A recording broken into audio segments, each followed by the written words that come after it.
जवानों ने फिर पिंडी एयरपोर्ट के सामने एक बहुत बड़ा तरीही एहतजाज किया। दोनों त्यारे उतर गए, इराक का भी सऊदीया का भी। हज़रत इब्राहीम उनकी कब्र के पास पहुंचे तो कहने लगे, ये अल्लाह ताला कि ये जगह तीसरे बंदे के लिए खाली है, तेरी दरबार में क्या कमी आ जाएगी अगर तू मुझे यहाँ जगह दे देगा। अब्दुल मजीद नदीम साहब कहते हैं, उनकी फौतगी के बाद मैंने पूछा कहाँ कब्र है। अल्लाह ताला ने इमाम मालिक, इमाम नाफे और इब्राहीम के दरमियान में उनकी कब्र बना दी और आज भी वहाँ पे कब्र है। उसको पिंडी एयरपोर्ट पे उतरने नहीं था दिया ज़ियाउल हक ने।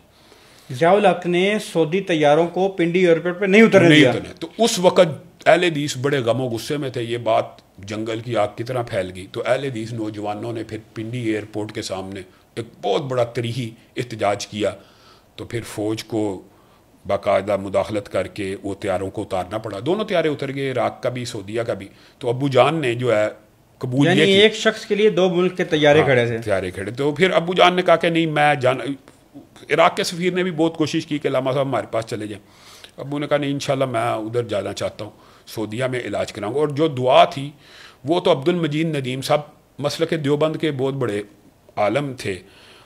वो कहते हैं, एक दिन मैं अल्लामा एहसान लदीर के साथ जन्नतुल बकी में जा रहा था और मदीना का गोशा गोशा उनको ऐसे मालूम था। अब्बू जान भी मदीना से पढ़े हैं, मैं भी मदीना से पढ़ा हूँ, लेकिन अब्बू जान को तरीही जो, यानी आप ये समझें कि जो वाक़यात के साथ साथ जो वाक़या जहाँ पेश आए मकामात का बड़ा इल्म था।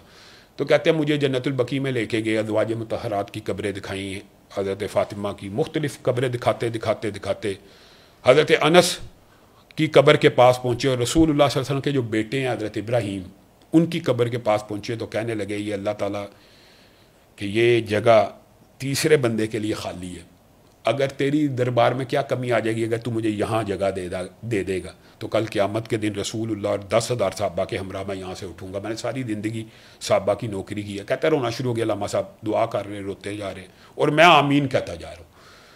कहते जिस दिन बम ब्लास्ट हुआ तो मैंने कहा लामा एहसान लदीर को कुछ नहीं होगा, क्योंकि मैंने उसके साथ एक दुआ सुनी है जो मुझे यकीन है कि उसके रब ने कबूल कर लिया पाकिस्तान में। कहता है जिस वक्त मुझे अखबार में ये खबर आई कि सऊदीया का तैयारा लैंड हो गया तो मैंने कहा इन्ना लिल्लाहि व इन्ना इलैहि राजिऊन, इसके जाने का वक्त आ चुका है।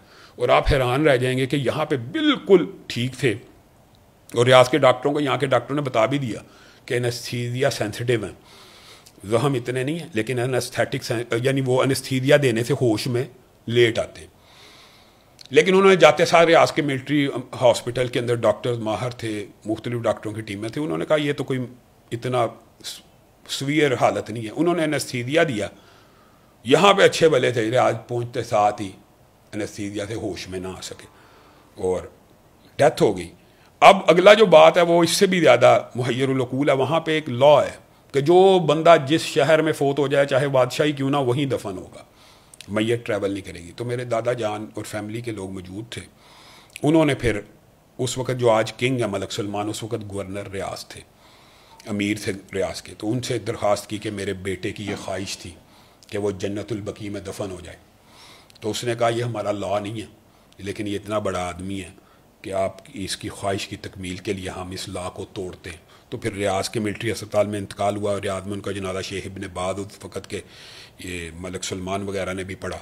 फिर दूसरा जनाजा उनका मस्जिद नबी में लाया गया और मस्जिद नबी में उनका जनाजा हुआ। और बैन अब्दुल मजीद नदीम साहब कहते हैं उनकी फौतगी के बाद मैंने पूछा कहाँ कब्र है, जिस जगह पे वो बैठे दुआ कर रहे थे उसी जगह अल्लाह ताला ने इमाम मालिक, इमाम नाफे और इब्राहीम के दरमियान में उनकी कब्र बना दी और आज भी वहाँ पे कब्र है। अच्छा, दो हिस्से हैं बकी के, एक है बकीये आम, एक है बकीये ख़ास। बकीये ख़ास में कभी किसी बंदे को ये एजाज़ हासिल होता है दफन, वो इलाका है जहाँ पे 10,000 साहबा की कब्रें।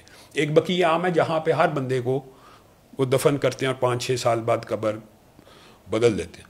और अल्लाह का करना ऐसा हुआ कि मेरे दादा जान की भी वफ़ात रियाद में हुई और उनकी कब्र भी जन्नतुल बकी में बनी। वो मेरे डॉक्टर फजल साहब ने उनकी सिफारिश की फिर इन्हीं को, तो उन्होंने उनकी सिफारिश भी मान ली। और मेरा तो कुदरती तौर पे, मैं मदीना यूनिवर्सिटी में पढ़ता था, बेटा पैदा हुआ तो उधर ही उसकी डेथ हो गई, तो वो भी अपने दादा परदादा के साथ जन्नतुल बकी में दफन हो गया। यानी हमारी 3 नस्लें। मौलाना अल्लामा एहसान ज़हीर साहब की जो कब्र है इमाम मालिक, नाफे और हज़रत इब्राहीम के अभी भी वहाँ पे मौजूद है कब्र। हाँ जी, हाँ जी मौजूद। यानी कि वो हिस्सा असल में मुंदहिम नहीं करते या उसमें अच्छा नई मैयत नहीं डालते, वो जो हिस्सा है वो बकीये ख़ास उसको कहते हैं। अब वो शुरू में है, बिल्कुल एंटर होते साथ ही 10,000 صحابہ کے ساتھ. ہاں ویسے جو عام بھی ہے بقی وہ بھی 10,000 صحابہ کے ساتھ تو ہے ہی ہے, قبرستان کا ہاتھا تو وہی ہے. امام مالک کے ساتھ امام نافع کے ساتھ دفن ہونا کوئی بات ہے سر؟ ظاہر ہے اللہ تعالیٰ کی طرف سے یہ ان کی دعا اور صدق کے دل میں. ہم تو یہ سمجھتے ہیں کہ ساری زندگی امی عائشہ کا دفاع کیا, حضرت ابو بکر کا دفاع کیا, حضرت عمر کا دفاع کیا, اور خواہش تھی اللہ کل قیامت کے دن مجھے ان صحابہ کے درمیان میں اٹھائے, تو اللہ تعالیٰ نے یہ خواہش پوری کی ہے. اور میرے دادا دیکھ لیں, ان کی خواہش تھی کہ میں جنت البقیع میں دفن ہوں. ہر مسلمان کی خواہش ہوتی ہے کہ جنت البقیع میں انسان دفن ہو. کیوں؟ اس خواہش کا وجہ کیا ہے؟ اس کی خواہش کی یہ وجہ ہوتی ہے کہ انسان قیامت کے دن اٹھے گا, سامنے رسول اللہ ہوں, ابو بکر ہوں, عمر ہوں, 10,000 صحابہ ہوں, تو عفیت اور اطمینان تو بندہ محسوس کرتا ہے نا. ظاہر ہے اتنے بھی اگر اطمینان اور عفیت نہیں نصیب ہونے تو کتنے ہونی. اچھا پھر وہ جو جس وقت وہ ڈیتھ ہو گئی, پھر آپ کے خاندان پہ کیا بیتی؟ وہ تو یار طارق بھائی ایک لمبی ظاہر ہے سٹوری ہے مصیبتوں کا. آپ غم کے آپ دیکھیں نا ایسے انوائرمنٹ میں جب پورے اہل حدیث ہی آپ کے خلاف ہو جائیں, ظاہر ہے نہیں وہ ایک دوسری جماعت تھی, عوام اہل حدیث تو ہمارے ساتھ ہی تھے. جتنے ایجیٹیشن کی پالیٹکس کرنے والے آپ نام لیا, ان کے خلاف انہی کے مقدمہ درج ہو گیا, یعنی اپنے ہی پرائے ہو گئے. بالکل بالکل غم کی ایک داستان ہے یہ تو ظاہری بات ہے. اللہ تعالیٰ, میں تو یہ سمجھتا ہوں کہ دیکھیں والد صاحب کی ڈیتھ کے بعد والدہ بھی غم نہ سہ سکیں, 5 سال بعد ان کی بھی ڈیتھ ہوگی. ہم تو یہ سمجھتے ہیں اللہ تعالیٰ ہی کا کرم ہے کہ انہوں نے ہمیں پھر اپنے پاؤں کے اوپر کھڑا کیا. اللہ تعالیٰ ہی نے, میرا خیال میں وقانا ابوہما صالحا کی جو قرآن کی آیت ہے وہ بچے کا واقعہ کہ اللہ تعالیٰ نے قرآن میں ذکر کیا کہ ان کا باپ نیک آدمی تھا, ان کے والدین نیک تھے. تو میں سمجھتا ہوں والدین کی نیکی کی وجہ سے اللہ تعالیٰ. میں سوری آپ تو عالم دین ہے, میں تو ہوں ہی نہیں. میں لوگوں کو یہ والا واقعہ سناتا ہوں. اچھا میں کہتا ہوں کہ وہ حضرت والدین کی نیکیاں کام آتی ہیں. حضرت موسیٰ علیہ السلام, اور وہ جاتے ہیں, وہ جا کے جب ریزن بتاتے ہیں حضرت علیہ السلام, مفہوم ہے جو یہی ہے کہ بھائی وہ ان کا باپ نیک آدمی تھا. میں نے کہا تم یہ سوچو کہ اللہ اگر تم نیکیاں کر کے جاؤ گے تو اللہ تبارک و تعالیٰ تمہارے بچوں کے لیے حضر علیہ السلام کو بھیج دے گا. بے شک یہ بات درست ہے, چھوڑے گا نہیں.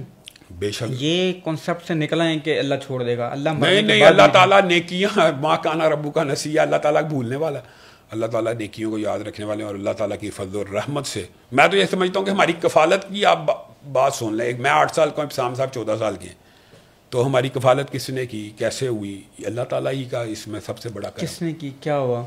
تو یہی یہ آپ سارے حالات واقعہ سمجھتے ہیں کہ ہمارے اوپر, حتیٰ کہ میری جو سسٹر تھیں, میرے ایک بہنوئی نے تھوڑی سی کوشش کی, ایک سسٹر کی شادی ہو چکی تھی, کہ وہ اس کیس کے مدعی بنے. ڈاکٹر اکرام ان کا نام تھا.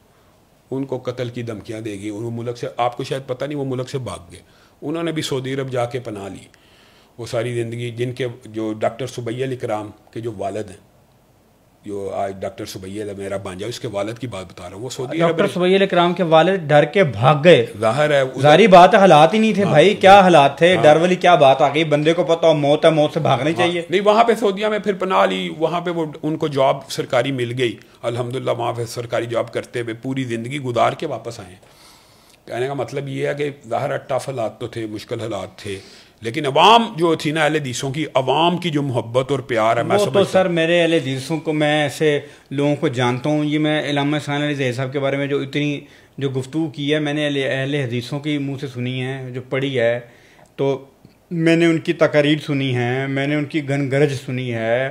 میں تو وہ ان کے دل میں تو زندہ ہے آج بھی. وہ چاہے مخالف جو مرضی کہتے رہیں یا مخالف پارٹیاں جو مرضی کرتی رہیں, وہ لوگوں کے دلوں میں زندہ ہے. اور میں یہ سمجھتا ہوں کہ ہمارے ساتھ جو بہت زیادہ محبت ہے, ہمارا تو شاید کنٹریبیوشن ہو تھوڑی بہت, لیکن ابو جان کی وجہ سے لوگ ہم سے بہت زیادہ محبت کرتے ہیں.